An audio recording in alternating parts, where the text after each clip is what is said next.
অন্তর্বর্তী সরকারের সময় ক্রয় প্রক্রিয়ায় বিলম্ব এবং ব্যর্থতার কারণে সম্প্রতি ভ্যাকসিনের ঘাটতি তৈরি হয়েছিল, এটা সত্য। 2030 সালের এসডিজি লক্ষ্যমাত্রা অর্জনে আমাদের অগ্রগতি, কোভিড পরবর্তী সময়ে নিয়মিত টিকাদানে মারাত্মক পতন এবং হামজনিত ইমিউন অ্যামনেসিয়া এর শরীরবৃত্তীয় ঝুঁকি, এসব উদ্বেগ একেবারেই যথার্থ। তবে মাননীয় প্রধানমন্ত্রী জনাব তারেক রহমানের নেতৃত্বাধীন বর্তমান সরকার স্বাস্থ্য খাতকে অগ্রাধিকার দিয়ে বিষয়টিকে সর্বোচ্চ গুরুত্ব প্রদান করেছে। মাননীয় স্পিকার, গত 5 এপ্রিল থেকে আমরা জরুরি ভিত্তিতে হামের টিকাদান কর্মসূচি শুরু করেছি। পূর্ববর্তী সরকার সময়ের ব্যর্থতার কারণে ভ্যাকসিন সরবরাহ ব্যবস্থায় ব্যাঘাত এবং অন্তর্বর্তী সরকারের সময় ক্রয় প্রক্রিয়ায় বিলম্ব এবং ব্যর্থতার কারণে সম্প্রতি ভ্যাকসিনের ঘাটতি তৈরি হয়েছিল, এটা সত্য। ভবিষ্যতে এমন পরিস্থিতি এড়াতে এবং পূর্ণ স্বচ্ছতা নিশ্চিত করতে বর্তমান সরকার জরুরি আর্থিক ব্যবস্থা গ্রহণ করেছে। কোভিডকালীন এডিবি এশিয়ান ডেভেলপমেন্ট ব্যাংক মহামারী তহবিলের অব্যবহৃত 604 কোটি টাকা আমরা হাম রুবেলা সহ জরুরি ভ্যাকসিন ক্রয়ের জন্য এরই মধ্যে পুনর্বিন্যাস করেছি।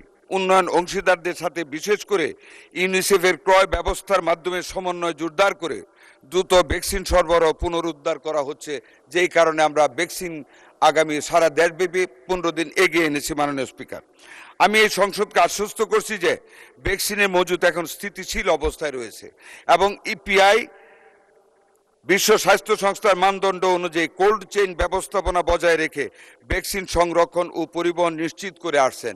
মাননীয় স্পিকার, একটু অ্যাড করি, আমরা সিঙ্গেল ডোজ বায়াল থেকে আমরা মাল্টি ডোজ বায়ালে এখন যাচ্ছি, যাতে করে সংরক্ষণ রেফ্রিজারেটরে আমাদের জন্য সহজ হয়। এখন 10 ডোজ পার বায়ালে আমরা যাচ্ছি, not in single dose per bowel নিশ্চিত করেছে। ভবিষ্যতে এই ব্যবস্থাপনা জোরদারে সরকার কাজ করে যাচ্ছে। এছাড়াও ইউনিসেফের মাধ্যমে 419 কোটি টাকার ভ্যাকসিন ক্রয় প্রক্রিয়া চূড়ান্ত পর্যায়ে রয়েছে।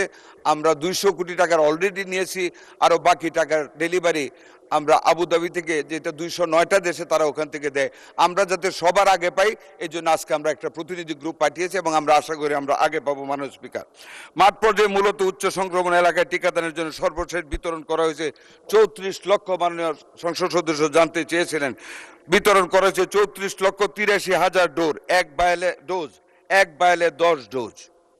হাম রুবেলা ক্যাম্পেইনের জন্য গ্যাভি এর মাধ্যমে সরকার সর্বমোট প্রায় 2,19,00,000 ডোজ টিকা আমরা পেয়েছি। হাম সংক্রমণ নিয়ন্ত্রণের জন্য যথেষ্ট পরিমাণ টিকা আরও আমাদের আছে এবং চেইন রক্ষা করা হচ্ছে। টিকার কোনো ঘাটতি আমাদের ইনশাল্লাহ হবে না।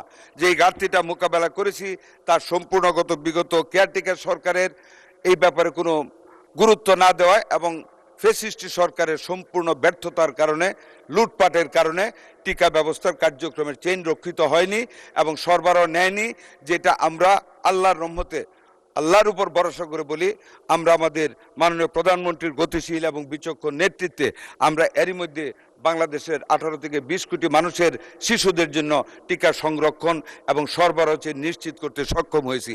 আপনাকে ধন্যবাদ মাননীয় স্পিকার।